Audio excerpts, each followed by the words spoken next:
परमेश्वर का धन्यवाद हो आज के सुंदर दिन के लिए कि प्रभु ने फिर से हमें अवसर दिया कि उसकी आराधना अपने घरों में अपने परिवारों के साथ कर सकें। हम प्रभु का धन्यवाद करते हैं कि पिछले कई दिनों में, कई सप्ताहों में, कई महीनों में उसने हमें संभाला, हमारी सहायता की और ये अवसर दिया कि हम बराबर उसकी आराधना अपने घरों में अपने परिवारों के साथ कर सकें। आज की आराधना में आप सबों का स्वागत है और मैं विश्वास करता हूं कि आज की आराधना के द्वारा हम सबों को आशीष मिलेगी। आज के मनन के लिए जो पाठ मैंने चुना है वो पाया जाता है मलाकी की पुस्तक, उसका 4 अध्याय 1 पद से 6 पद तक। Book of Malachi chapter 4 versus 1 to 6। अब हम पिछले कई दिनों से इस पुस्तक के आधार पर एक विशेष सीरीज को देख रहे थे, मलाकी का संदेश आज हमारे लिए। हम इस बात को देख रहे थे कि हालांकि मलाकी इस मैसेज को, इस संदेश को, इस भविष्यवाणी को लगभग 2500 वर्ष पूर्व इस्राएलियों को परमेश्वर के द्वारा देता है, जिससे कि इस्राएली लोग समझ सकें कि उनका जीवन कैसा है, उनका चाल चलन कैसा है, उनकी भक्ति कैसी है, उनकी आत्मिकता कैसी है, क्या वो वास्तविक रूप में परमेश्वर की सेवा कर रहे हैं, क्या वो वास्तविक रूप में परमेश्वर की आराधना कर रहे हैं, क्या वो वास्तविक रूप में सच्चाई के साथ परमेश्वर के भवन में जा रहे हैं, क्या वो वास्तविक रूप में परमेश्वर की भेंट को उसके स्थान में, उसके भवन में लेकर आ रहे हैं, क्या वे वास्तविक रूप में सच्चाई के साथ, आनंद के साथ अपना 10वां अंश दे रहे हैं, क्या वे वास्तविक रूप में परमेश्वर की प्रजा बनकर,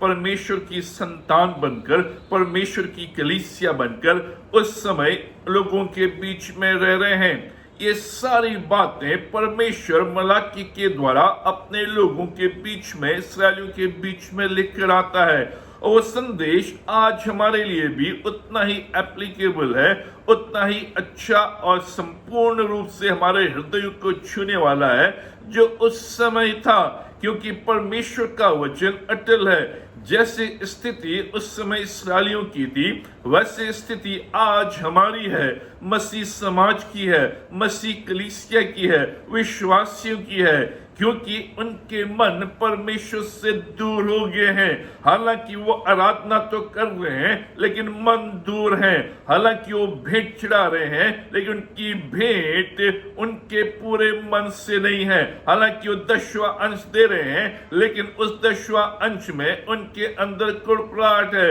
वो परमेश्वर की वेदी में स्वच्छ भेंट को पूर्ण रूप से आनंद के साथ, उपकार के साथ नहीं लेकर आ रहे हैं। उनकी आत्मिकता दिखावटी है, उनका जो जीवन है वो दिखावटी है और वास्तविक रूप में वो परमेश्वर के भय में नहीं चल रहे हैं और इसलिए ये संदेश हमारे लिए महत्वपूर्ण है। हमने पिछले कई सप्ताहों में इस पुस्तक के आधार पर भिन्न भिन्न विषयों को देखा जो इस्राएलियों के लिए लाभदायक थे और हमारे लाभदायक हैं, क्योंकि परमेश्वर चाहता है कि इन अंत के दिनों में, इससे पहले कि उसका द्वितीय आगमन हो, उसके लोग तैयार पाए जाएं, उसके लोग परमेश्वर से लिपटे रहें, उसके लोग परमेश्वर की आराधना करें, उसके लोगों के मन में परमेश्वर के प्रति आदर हो, सम्मान हो, भय हो, भक्ति हो, जिससे कि जब जिस घड़ी प्रभु यीशु मसीह अपने द्वितीय आगमन में इस पृथ्वी के ऊपर आए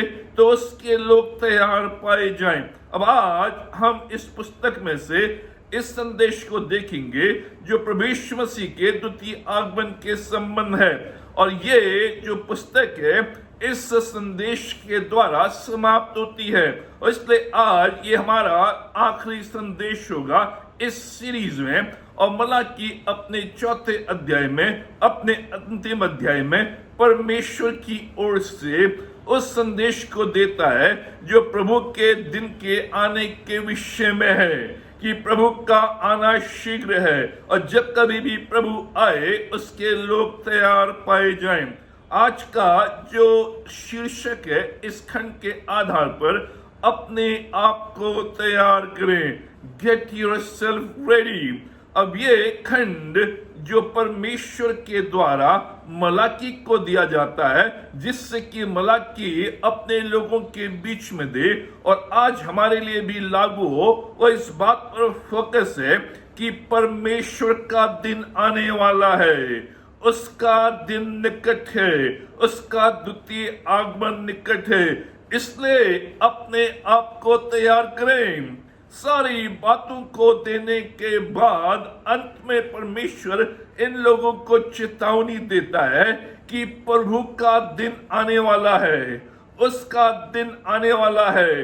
वो भयानक दिन है, वो धधकती हुई आग के समान दिन है, वो जजमेंट का दिन है, वो न्याय का दिन है। उस दिन बहुत से लोग स्थिर खड़े नहीं रह पाएंगे, उस दिन बहुत से लोग भस्म हो जाएंगे, उस दिन बहुत से लोग नष्ट कर दिए जाएंगे, उनका अस्तित्व मिट जाएगा। लेकिन जो उसका भय मानते हैं, जो परमेश्वर के वचन के आधार पर जिन जिन बातों को इस पुस्तक में, इस सीरीज में बताया गया है, उन बातों को मानते हैं, थामे रहते हैं, पकड़े रहते हैं, उनके अनुसार चलते हैं, वो उस दिन आनंद को प्राप्त करेंगे।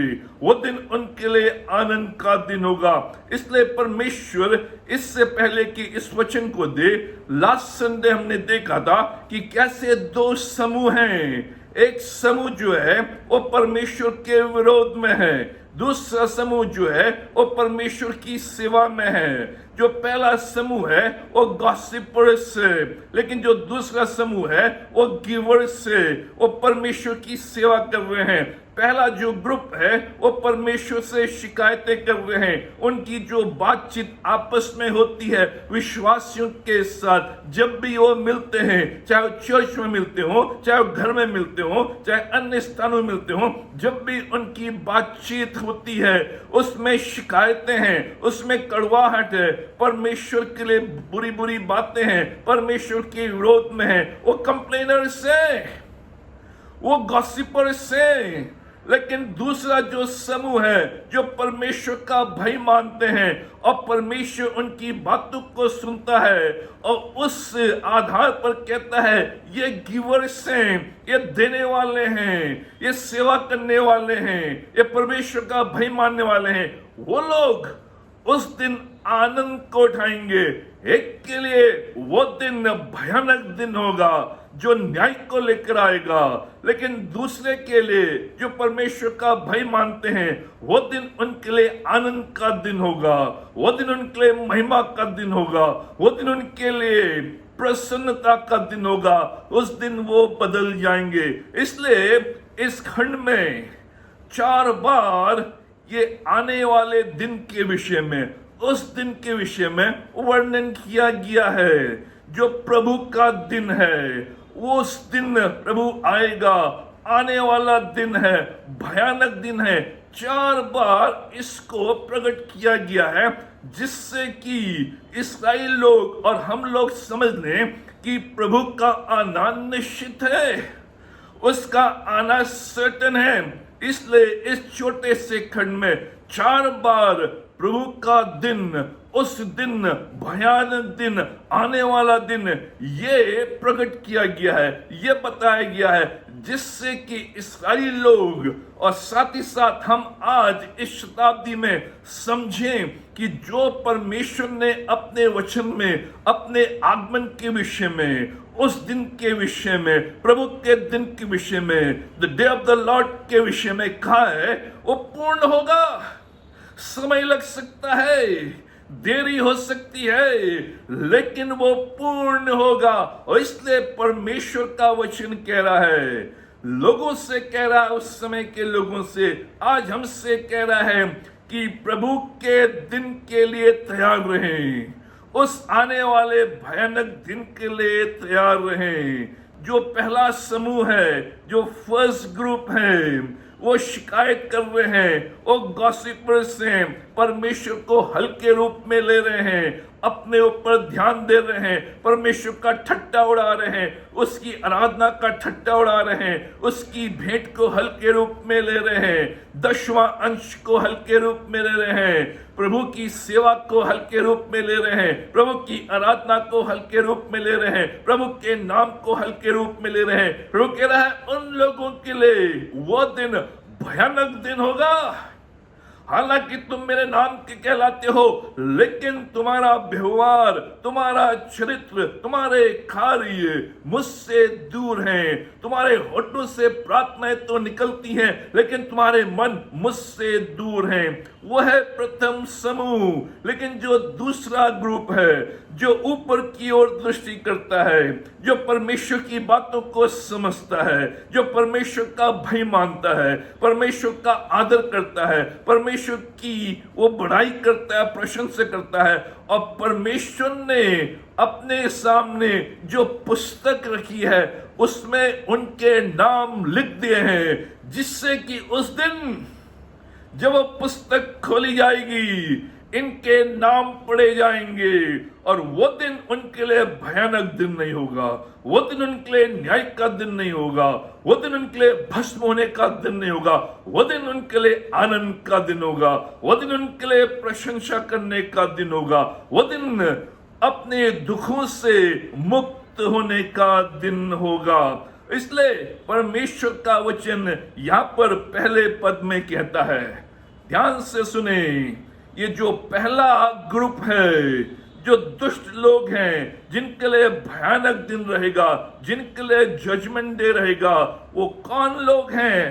पहला पद, क्योंकि देखो वो धधकते भट्टे का सा दिन आता है, जब सब अभिमानी और सब दुराचारी लोग अनाज की खूंटी बन जाएंगे, और उस आने वाले दिन में वे भस्म हो जाएंगे कि उनका पता तक न रहे। सेनाओं के यहोवा का यही वचन है।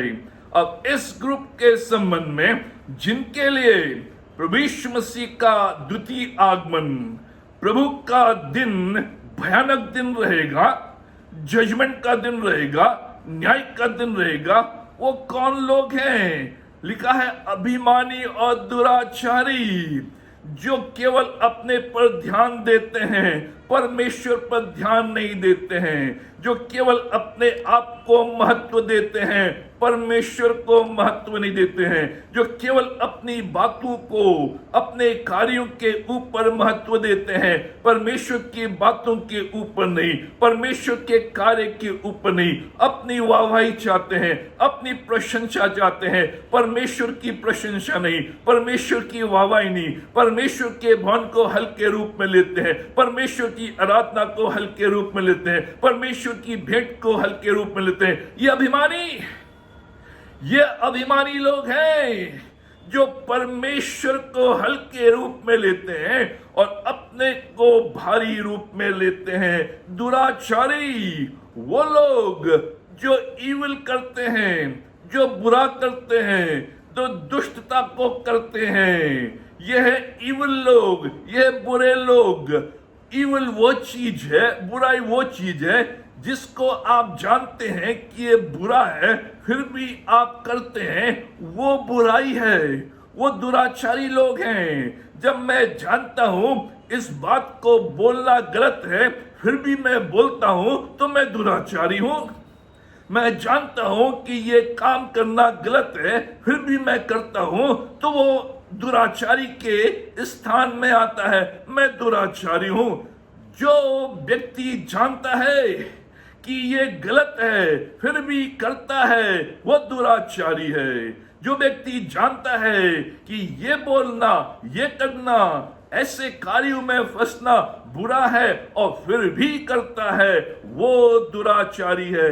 वो लोग जो परमेश्वर के विरोध में हैं, परमेश्वर से शिकायतें कर रहे हैं, परमेश्वर की शिकायतें कर रहे हैं, गॉसिपर्स हैं, गिवर्स नहीं हैं, सेवा नहीं कर रहे हैं, परमेश्वर को तुच्छ जान रहे हैं, जो कह रहे हैं हमने कुछ भी गलत नहीं किया है, हमने कुछ भी गलत नहीं कहा है। जब परमेश्वर उनको कन्फ्रंट करता है कि तुमने गलत किया है, तुमने गलत कहा है, तुम्हारी आपसी बातचीत में मेरे प्रति विरोध था, मेरे प्रति शंकाएं थी, मेरे प्रति बुरी बुरी बातें थी, लेकिन ये लोग कहते हैं हमने कुछ भी गलत नहीं किया है। जो लोग कहते हैं परमेश्वर को अपनी बातों से उकता देते हैं, अपनी बातों से परमेश्वर को उकता दिया है। यह परमेश्वर का वचन इस खंड में कहता है कि परमेश्वर कह रहा है तुमने अपनी बातों से मुझे उकता दिया है, मुझे बोर कर दिया है, मुझे परेशान कर दिया है, मुझे तुमने धकेल दिया है। तुम्हारी बातें सुनकर मैं उकता गया हूं, मैंने अपने कान बंद कर दिए। ये वो लोग हैं जो बुरा करता है, परमेश्वर ऐसे लोगों से प्रसन्न रहता है।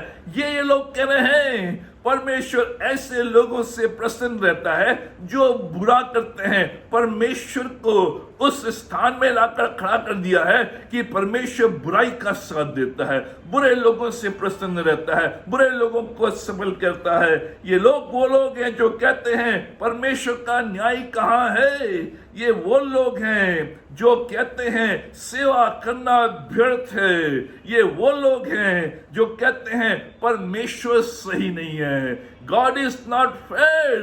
परमेश्वर की सेवा करना व्यर्थ है, परमेश्वर पक्षपाती है, परमेश्वर लायर है, परमेश्वर चीटर है, परमेश्वर दुष्टों से, जो बुरे लोग हैं उनसे प्रसन्न रहता है। ये है अभिमानी, ये है दुराचारी जो परमेश्वर के विरुद्ध में ऐसी ऐसी बातें करते हैं। इन लोगों के लिए परमेश्वर का वचन क्या कह रहा है? उस दिन, उस आने वाले दिन जो प्रभु का दिन है, जो भयानक दिन है, जो आने वाला है, आज ना कल जरूर आएगा। प्रभु का द्वितीय आगमन शीघ्र है और सर्टेन है। उस दिन क्या होगा इन लोगों का? पहली बात, पहले पद में, अनाज की खूंटी बन जाएंगे। ये लोग अनाज की खूंटी बन जाएंगे। जब आप फसल काटते हैं, फसल काटने के बाद जो ठूटी रह जाती है, जो खूंटी रह जाती है, उस खूंटी को या तो जला दिया जाता है या उसके ऊपर हल चला दिया जाता है। और इसलिए परमेश्वर कह रहा है ये अभिमानी लोग, ये दुराचारी लोग जो मेरे लिए गलत गलत बातें करते हैं, जिनकी सोच गलत है, जिनकी समझ गलत है, जो सेवा में संलग्न नहीं है, वो अनाज की खूंटी बन जाएंगे। उनके ऊपर हल चला दिया जाएगा, उनको आग से भस्म कर दिया जाएगा। दूसरी बात, इनके विषय में भस्म हो जाएंगे। वो दिन धधकती हुई आग के समान होगा, धधकती हुई आग के भट्टे के समान होगा। और उस दिन ये लोग, अभिमानी लोग, दुराचारी लोग, जो पहले ग्रुप के लोग हैं, इनको उस धधकती हुई आग की भट्टी में डाल दिया जाएगा और डालते ही ये भस्म हो जाएंगे। ये इनके लिए भयानक दिन है।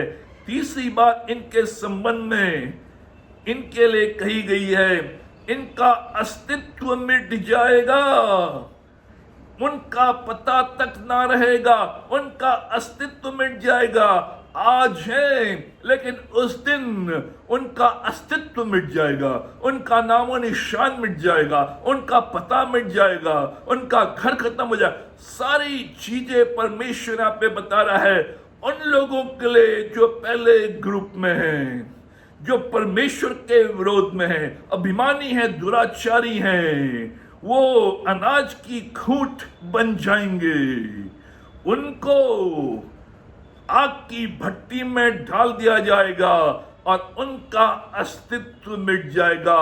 वो नहीं रहेंगे, वो मिट जाएंगे। ये परमेश्वर का वचन कह रहा है। इसलिए परमेश्वर कह रहा है जो दूसरा ग्रुप है, जो गिवर ग्रुप है, जो सेवा करने वाला ग्रुप है, जो भय मानने वाला ग्रुप है, उसके समान बनो, उसके समान अपने आप को तैयार करो, जिससे कि उस दिन जब मैं आऊंगा, वो दिन जो जजमेंट का दिन रहेगा, वो दिन जो भयानक दिन रहेगा, वो दिन जो आने वाला है और शीघ्र आने वाला है, उस दिन तुम आनंद मनाओ। 7 बातें परमेश्वर का वचन इस खंड के आधार पर हमारे सामने रखता है कि हमें अपने आप को कैसे तैयार करना है, ताकि हम दूसरे समूह के समान अपने जीवन को व्यतीत कर सके इन दिनों में, जिससे कि हमारे नाम उस जीवन की पुस्तक में जो प्रभु के सामने रखी गई है उसमें लिख लिए जाएं, जिससे कि उस दिन वो हमें स्मरण कर सके। वो दिन हमारे लिए भयानक दिन ना हो, वो दिन हमारे लिए परमेश्वर के द्वारा भरपूरी का दिन हो, भयानक दिन नहीं, भरपूरी का दिन। 7 बातें परमेश्वर का वचन इस खंड के आधार पर हमारे सामने रखता है कि कैसे हमें अपने आप को इन दिनों में तैयार करना है। पहली बात बड़े संक्षिप्त में, प्रतिदिन अपने जीवन का अवलोकन करें। परमेश्वर बार बार इस पुस्तक में इस्राएलियों को समझा रहा है कि प्रतिदिन अपने जीवन को मेरे समक्ष लाओ, अपने जीवन का अवलोकन करो, अपने कार्यों का अवलोकन करो, अपनी भक्ति का अवलोकन करो।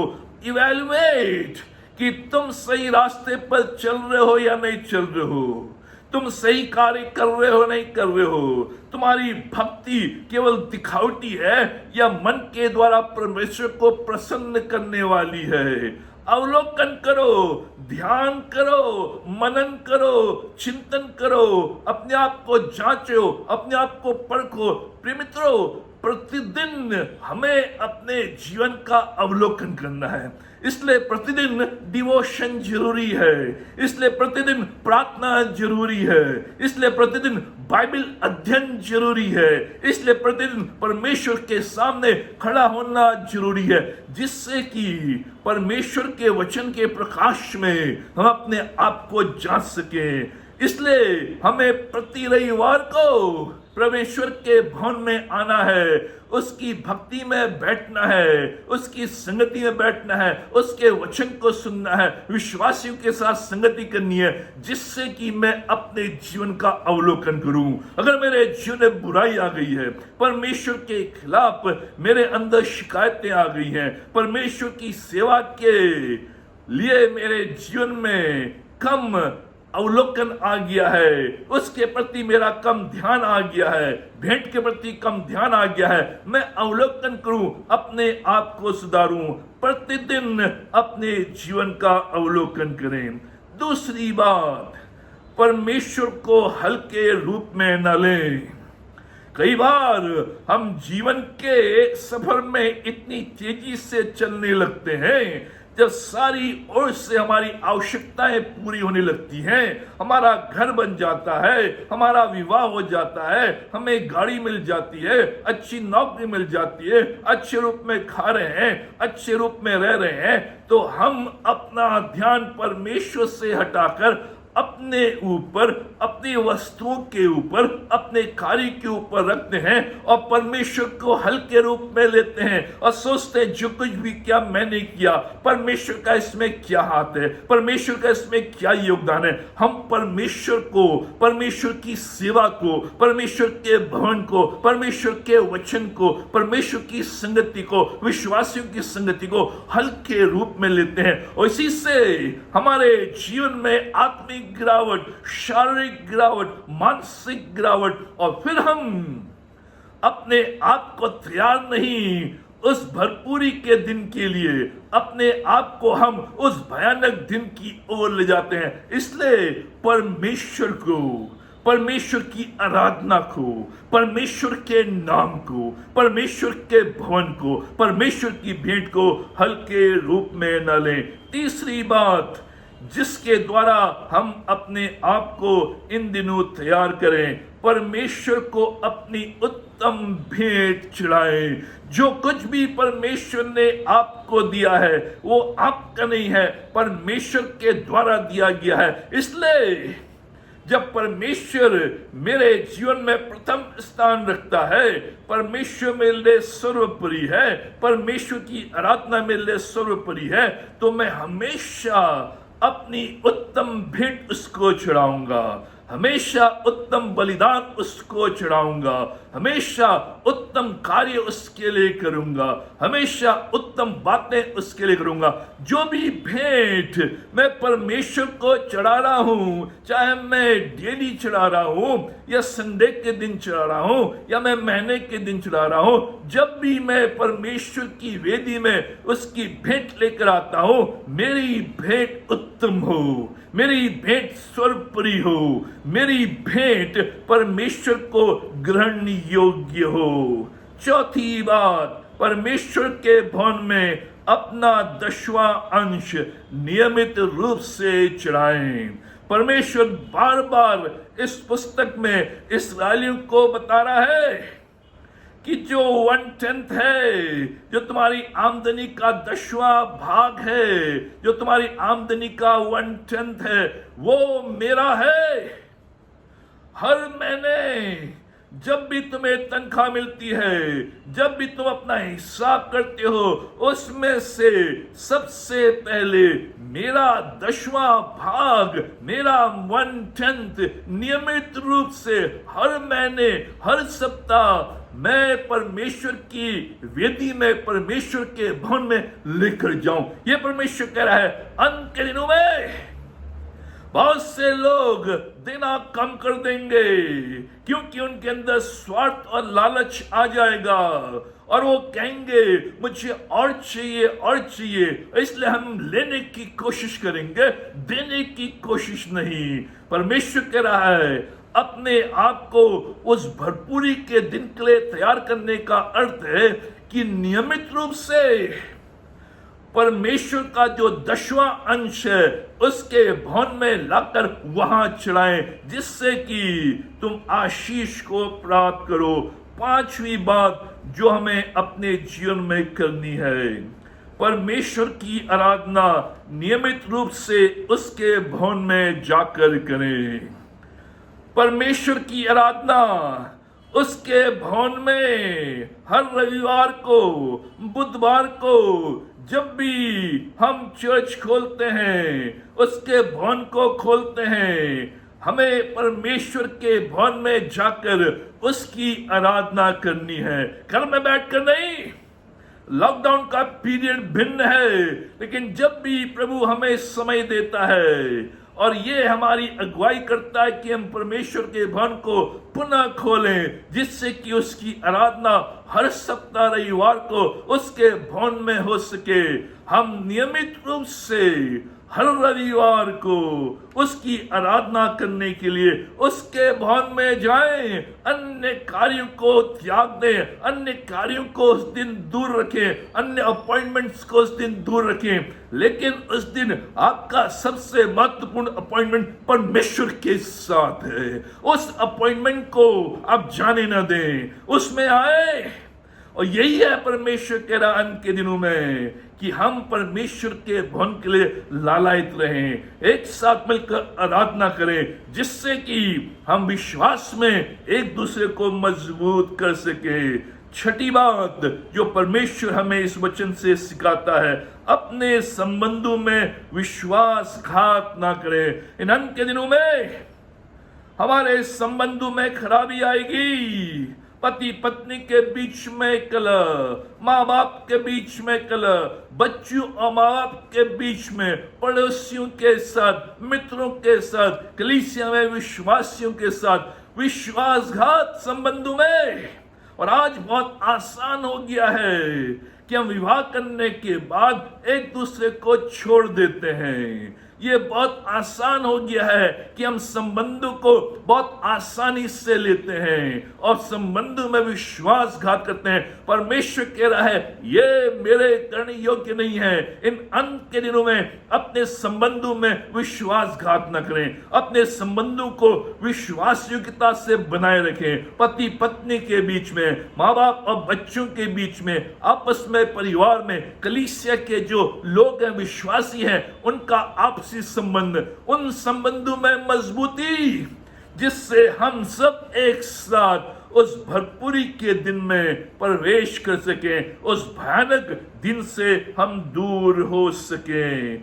इसलिए परमेश्वर हमसे कहता है हमारे संबंध इन दिनों मजबूत हों, एक दूसरे को हम उठाएं और आगे बढ़ाएं। सातवीं बात, परमेश्वर हमसे कहता है कि हमें कैसे अपने आप को इन दिनों में तैयार करना है।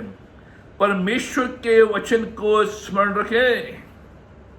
पद 4 में परमेश्वर का वचन कह रहा है कि जो विधियां, जो नियम मैंने अपने दास मूसा के द्वारा होरेब पर्वत में इस्राएलियों को दिए थे, उनको स्मरण रखो। चौथे पद में जो जो विधि और नियम मैंने सारे इस्राएलियों के लिए उसको होरेब में दिए थे, उनको स्मरण रखो। मूसा के द्वारा जो व्यवस्था तुम्हें दी गई थी, मूसा के द्वारा जो नीति नियम तुम्हें दिए गए थे, मूसा के द्वारा जो विधियां तुम्हें दी गई थी, मूसा के द्वारा जो 10 आज्ञाएं तुम्हें दी गई थी, मूसा के द्वारा जो परमेश्वर का वचन तुम्हें दिया गया था, उससे स्मरण रखो। जो परमेश्वर ने अपना वचन हमारे हाथों में दिया है, बाइबल को हमारे हाथ में दिया है, जीवित वचन को हमारे हाथ में दिया है, ताकि हम उसको पढ़ें, उसको स्मरण रखें, ताकि हम उसके विरुद्ध पाप न कर सकें, लेकिन परमेश्वर की वचन की सामर्थ में आगे बढ़ सकें। यह परमेश्वर कह रहा है अंत के दिनों में परमेश्वर के वचन से दूर नहीं होना है, लेकिन परमेश्वर के वचन में ध्यान देना है, मनन करना है, उसको थामे रखना है, उसके अनुसार चलना है, उसको स्मरण करना है, जिससे कि मैं निरंतर परमेश्वर की संगति में बढ़ता चला जाऊं। इसलिए जब हम इन बातों को करेंगे, इन अंत के दिनों में ये जो 7 बातें परमेश्वर बता रहा है कि इस रूप में हमें अपने आप को तैयार करना है, ताकि हम प्रभु से मिल सके उस दिन जब वो आएगा। पद 2, तुम्हारे लिए धर्म का सूर्य उदय होगा। अब परमेश्वर कह रहा है जब तुम मेरा भय मानोगे, इन 7 बातों को बराबर अपने जीवन में करते रहोगे, तो पद 2 में क्या परमेश्वर कह रहा है? परंतु तुम्हारे लिए जो मेरे नाम का भय मानते हो, धर्म का सूर्य उदय होगा। जो मेरा भय नहीं मानते, जो मेरे नाम का भय नहीं मानते, जो अभिमानी हैं, जो दुराचारी हैं, जो इन 7 बातों का पालन नहीं करते हैं, उनके लिए वो दिन भयानक होगा। वो अनाज की खुटी बन जाएंगे, वो भस्म कर दिए जाएंगे, उनका अस्तित्व मिट जाएगा। परंतु तुम लोग जिन्होंने इन 7 बातों को बराबर अपने जीवन में अपनाया है, मेरा भय माना है, मेरा सम्मान किया है, मेरी सेवा की है, मेरी प्रशंसा की है, अपने आप को तैयार किया है, तुम्हारे लिए जो मेरे नाम का भय मानते हैं, धर्म का सूर्य उदय होगा। 5 बातें प्रभु उस दिन हमारे लिए करेगा और अभी भी करेगा, क्योंकि उस दिन और आज हमारे लिए धर्म का सूर्य उदय हुआ है। परमेश्वर ने रोशनी हमारे जीवन में भेजी है। परमेश्वर ने अपने पुत्र प्रभु यीशु मसीह को हमारे जीवन में भेजा है, हमारे लिए भेजा है, जिससे कि वो हमें स्वीकार कर सके। 5 बातें परमेश्वर हमारे लिए करेगा अगर हम उसके नाम का भय मानते हैं और इन 7 बातों को बराबर इन दिनों में पालन करते हैं। पहला काम परमेश्वर करेगा, प्रकाश लाएगा। जहां अंधकार है वहां प्रकाश लाएगा। जब हम विश्वास करते हैं, प्रभु को अपना जीवन देते हैं, प्रभु अपने प्रकाश को हमारे जीवन में लाता है और अंधकार की शक्तियों को हमारे जीवन से दूर कर देता है। पाप के अंधकार को हमारे जीवन से दूर कर देता है, शैतान के अंधकार को हमारे जीवन से दूर कर देता है, हमारी आत्मिक आंखों को खोल देता है, हमारे हृदय को शुद्ध और पवित्र करता है। प्रकाश लाएगा, सूर्य का उदय होगा और तुम्हारे जीवन में प्रकाश लाएगा और ये प्रकाश बराबर तुम्हारे जीवन में बढ़ता चला जाएगा उस समय तक जब तक तुम्हें वो महिमा में प्रकट ना कर दे, महिमा में प्रवेश ना करा दे। महिमामय समय तक ये प्रकाश बढ़ता चला जाएगा। पाप और संसार के अंधकार से हमें वो मुक्त करेगा, दूर करेगा, जिससे कि हम उस भरपूरी के दिन में प्रवेश कर सके। प्रकाश लाएगा। दूसरी बात, चंगाई लाएगा। जहां बीमारी और खराबी है वहां चंगाई लाएगा। पद 2 में उसकी किरणों के द्वारा तुम चंगे हो जाओगे।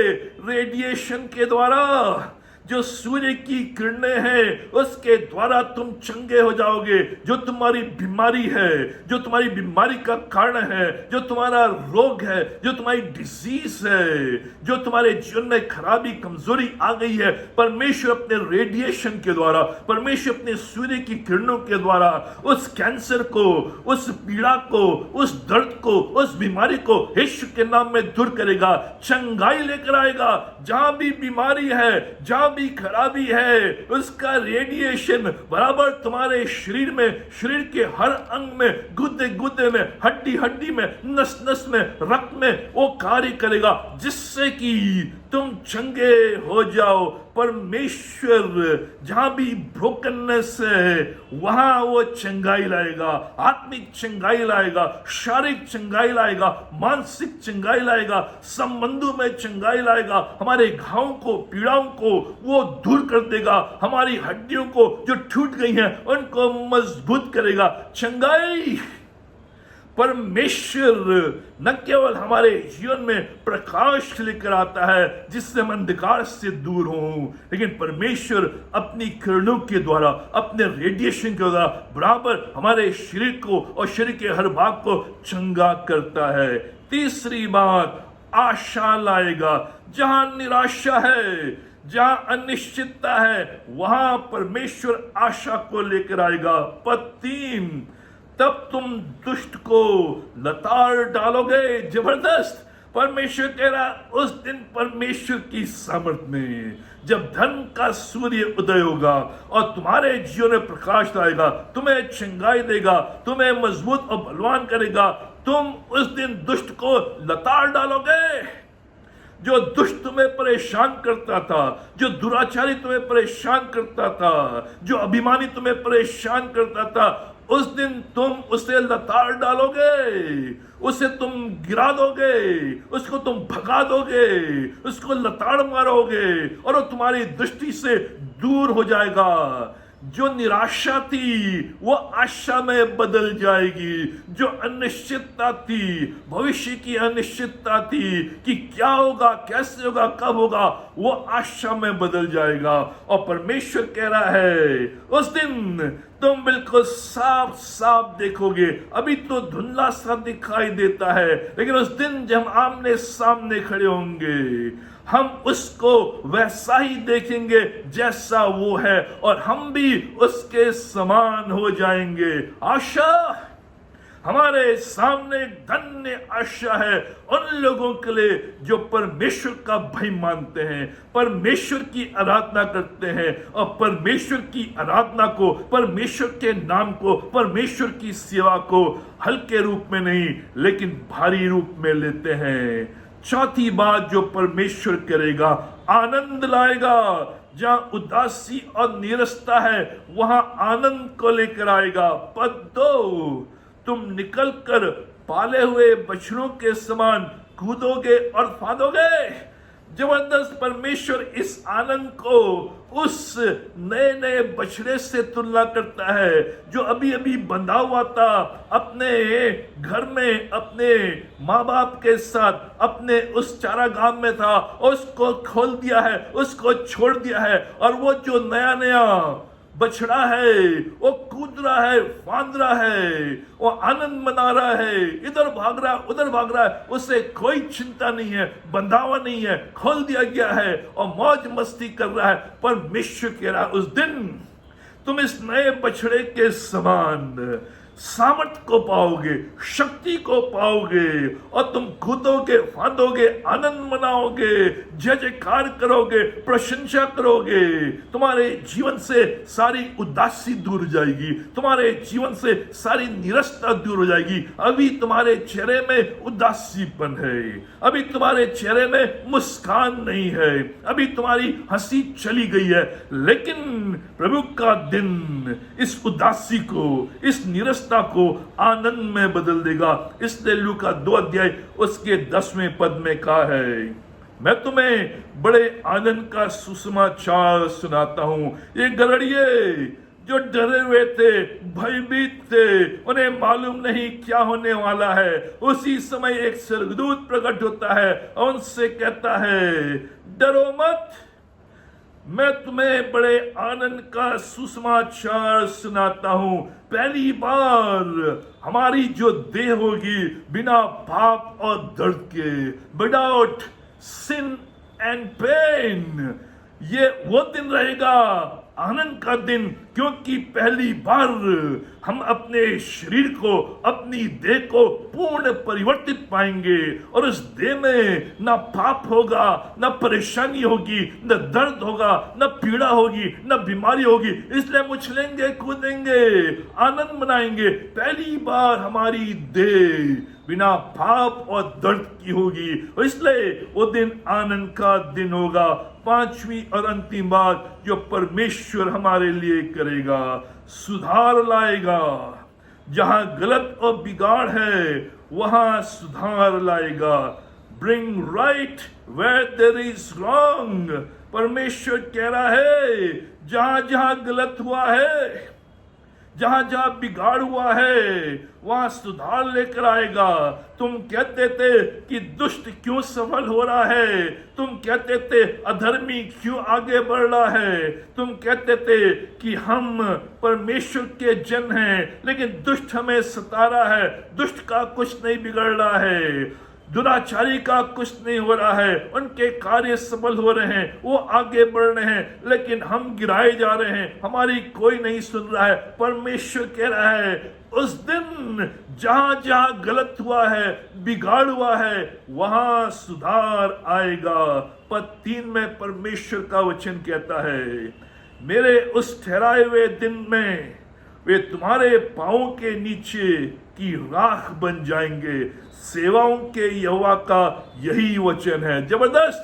परमेश्वर क्या कह रहा है, मेरे उस ठहराए हुए दिन में वे जो दुराचारी हैं, जो अभिमानी हैं, जिन्होंने तुम्हें सताया, जिन्होंने तुम्हारे ऊपर अत्याचार किया, अन्याय किया, तुम्हें दबाया, वे उस दिन तुम्हारे पांवों के नीचे की राख बन जाएंगे। तुम उन्हें कचोड़ दोगे, तुम उनके ऊपर चलोगे, तुम उनको कुचल दोगे, वो तुम्हारे पैरों के नीचे राख बन जाएंगे। अभिमानी और दुराचारी जो अभी सफल हो रहे हैं, धर्मियों पर अन्याय कर रहे हैं और न्याय धर्मियों को नहीं मिल रहा है, लेकिन परमेश्वर कह रहा है उस दिन ये लोग भस्म हो जाएंगे, मिट्टी में मिल जाएंगे। तुम उन्हें राख बना दोगे, अपने पैरों से कुचल दोगे, और तुम उनके सामने आनंद करोगे, जय जयकार करोगे, कूदोगे, फांदोगे, और तुम्हारे शरीर में कोई दर्द नहीं, कोई पीड़ा नहीं, कोई बीमारी नहीं, कोई परेशानी नहीं। इसलिए प्रकाशित वाक्य उसका 18वां अध्याय उसके 20वें पद में लिखा है, हे स्वर्ग और हे पवित्र लोगों और प्रेरितों और भविष्यद्वक्ताओं, उस पर आनंद करो, क्योंकि परमेश्वर ने न्याय करके उससे तुम्हारा बदला लिया है। आनंद करो हे प्रेरितों, हे परमेश्वर के भय मानने वालों, हे परमेश्वर की संतानों, हे परमेश्वर की सेवा करने वालों, हे परमेश्वर की आराधना करने वालों, हे परमेश्वर की भेंट चढ़ाने वालों, आनंद करो, क्योंकि उसने, परमेश्वर ने उसको तुम्हारे सामने से दूर कर दिया है, तुम्हारे लिए बदला लिया है और वो तुमसे दूर हो गया है। परमेश्वर उस दिन ये कार्य करेगा, सुधार लाएगा। यहां तक कि 6 पद में परमेश्वर कह रहा है एक परिवार में भी सुधार लेके आएगा। पद 6 में वो माता पिता के मन को उनके पुत्रों की ओर और पुत्रों के मन को उनके माता पिता की ओर फेरेगा। परमेश्वर जबरदस्त कार्य करेगा। उस दिन एक नया संबंध स्थापित होगा, उस दिन एक नया कार्य होगा, उस दिन उसके भय मानने वाले, उसका डर मानने वाले, उसका सम्मान करने वाले, उसकी सेवा करने वाले, उसकी आराधना करने वाले, उसको भेंट चढ़ाने वाले, उसको 10वां अंश देने वाले, उसके नाम को धन्य कहने वाले परमेश्वर के राज्य में प्रवेश करेंगे। और परमेश्वर कह रहा है तुम उन दुष्टों को, उन दुराचारियों को, उन अभिमानियों को अपने पैरों तले कुचलोगे और तुम्हारे पैरों के नीचे राख बन जाएंगे और तुम आनंद करोगे। मित्रों, आज जब इस वीडियो के माध्यम के द्वारा इस वचन को आप सुन रहे हैं, परमेश्वर के सम्मुख आए और इस बात का अंगीकार करें कि प्रभु, क्या मैं पहले समूह में तो नहीं जो तेरी सेवा को व्यर्थ समझते हैं, तेरी आराधना को व्यर्थ समझते हैं, तेरे नाम को हल्के रूप में लेते हैं, तेरी शिकायत करते हैं, तेरे विरोध में खड़े हैं, अभिमानी हैं, दुराचारी हैं, कहीं मैं उस ग्रुप में तो नहीं हूं।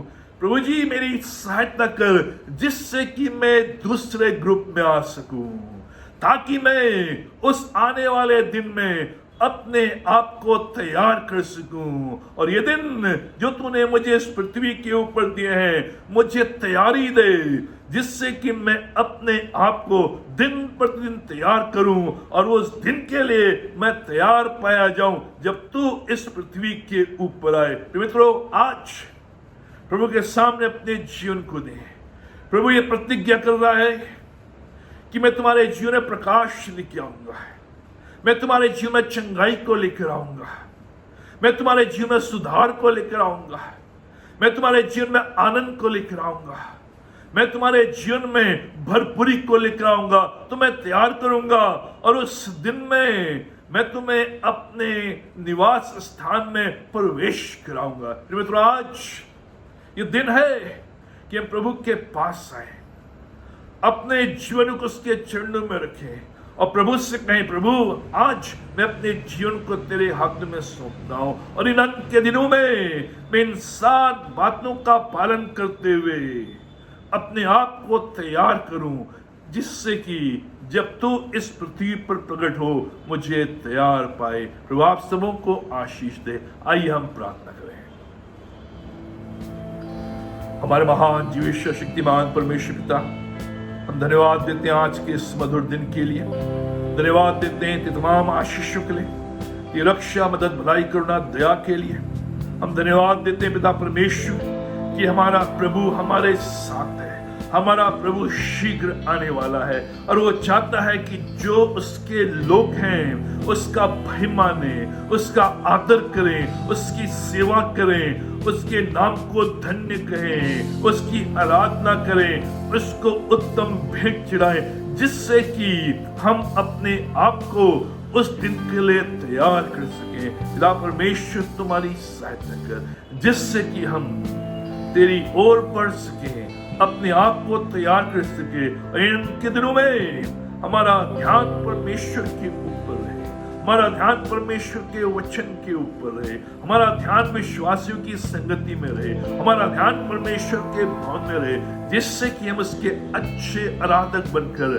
जीवन में आगे बढ़ सके। तुम्हारी सहायता, रक्षा और मदद करें। हम प्रार्थना करते हैं अपनी कलीसिया के प्रत्येक परिवार के लिए, हर एक परिवार में तेरी आशीष रहे। तूने सवाल उनकी सहायता कर, हर दुख से, तकलीफ से, बीमारी से, वायरस से तूने बचा के रख, उनके चारों अपने लोग का बड़ा बना, ताकि कोई भी शैतानी बात उन्हें छू न सके। जो भी उनकी आवश्यकता अपने खजाने से पूरा कर, ताकि इन दिनों में उनके भंडार भरपूर पाए जाए।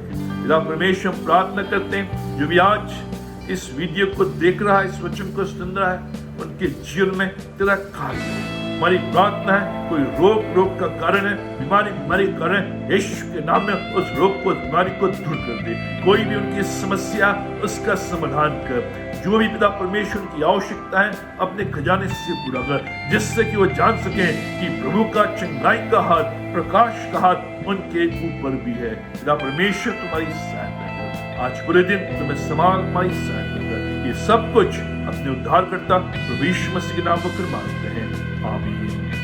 और प्रभु यीशु मसीह का अनुग्रह, पिता परमेश्वर का प्रेम और पवित्र आत्मा की संगति हम सबों के साथ और विशेष करके इस प्रिय परिवार के साथ आज और हमेशा तक बनी रहे, आमीन।